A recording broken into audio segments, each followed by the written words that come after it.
Le premier point en rapport avec l'insécurité, nous avons mis l'accent sur l'Est, mais on a jeté un coup d'œil sur ce qui se passe ici, à la porte de Kinshasa, précisément à Kwamutu, conflit entre les Teke et les Yaka.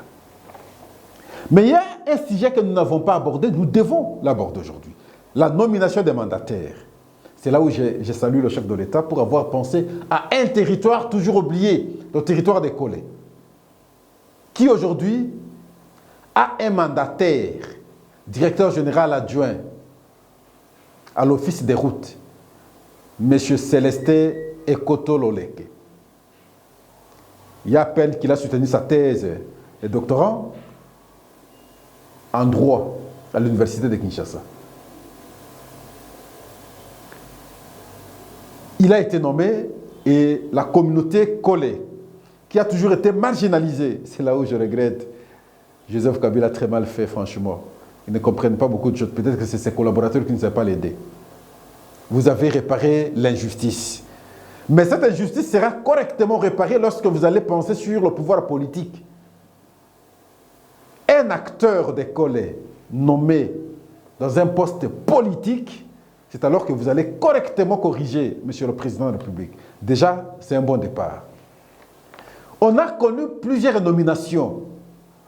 Mais, ma foi, je me disais, mais si c'était au début du mandat, ça aurait été encore mieux. Pourquoi à la fin aujourd'hui? Pourquoi je dis que ça aurait été mieux au début? Parce qu'au début, avec votre philosophie, c'est les mandataires qui génèrent les recettes. On parlerait probablement d'un budget de 20 milliards. Aujourd'hui, nous parlons de 14 milliards. Je dis bravo. Bravo sincèrement parce que vous venez de tripler le budget de l'État à l'espace de 3 ans et demi. C'est que Kabila s'est battu pendant 18 ans à avoir un budget de 5 milliards. Vous êtes passé à l'espace de 3 ans et demi, 5 milliards, finalement nous avons 14 milliards. C'est extraordinaire. Et donc, si nous avions des mandataires déjà au début, des gens qui viennent avec votre logique, parce que ceux que vous aviez trouvés sont de l'autre école. Ils sont de l'autre école politique. Ils n'avaient pas votre vision. Ils connaissaient comment détourner, parce qu'ils en avaient déjà l'habitude. Si cette nomination intervenait depuis le début, franchement, on aurait un budget à ce stade de plus de 20 milliards de dollars américains. Parce qu'ils vont venir avec votre philosophie. Ils vont venir avec la peur. Il y a l'épée de Damoclès sur leur tête, c'est l'IGF. Ils vont vouloir créer une distinction. Ils vont vouloir démontrer à la face du monde que ce qui se faisait hier n'était pas bien. Et nous sommes à mesure de mobiliser autant. On connaîtrait autre chose à ce stade, Monsieur le Président. Mais ça tarde encore parce que quand je vois la liste des entreprises et des sociétés restées, c'est encore beaucoup. Il faut le faire rapidement. Mais c'est à ce stade qu'il faut le faire. Pour que le budget 2023,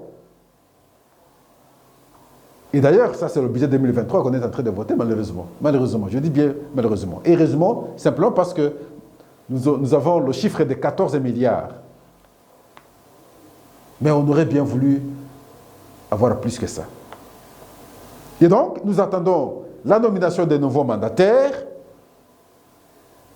avec des gens capables de pouvoir vous accompagner, occuper de bonnes fonctions, à pouvoir mobiliser des recettes et éviter des détournements que nous avons connus par le passé.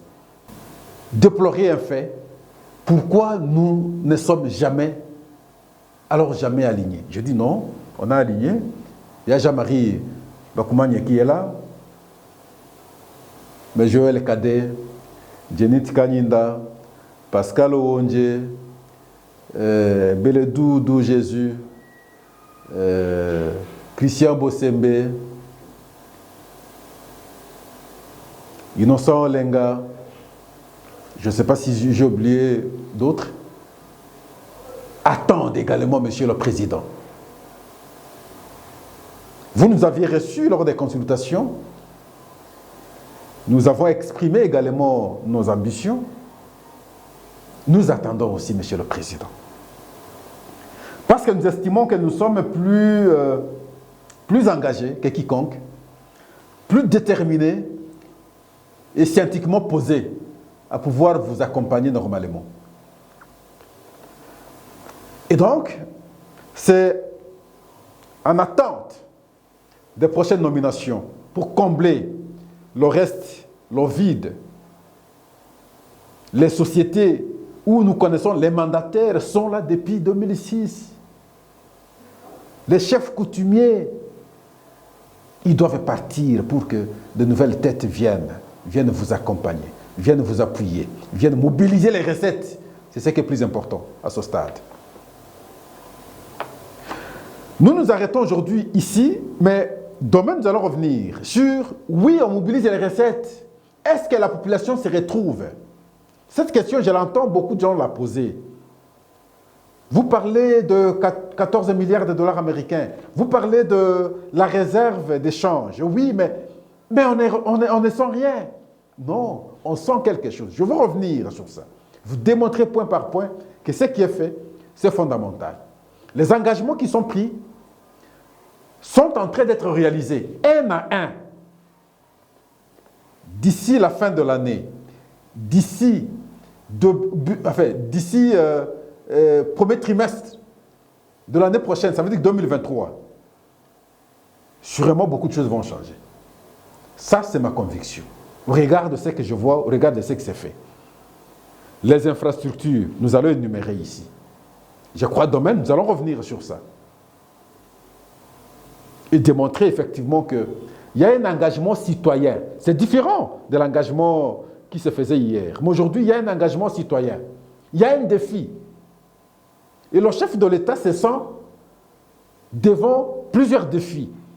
Parce qu'il s'agit de son pays. Il n'est pas partagé. Citoyen, père de mère, merci beaucoup. Nous vous disons au revoir. À la prochaine.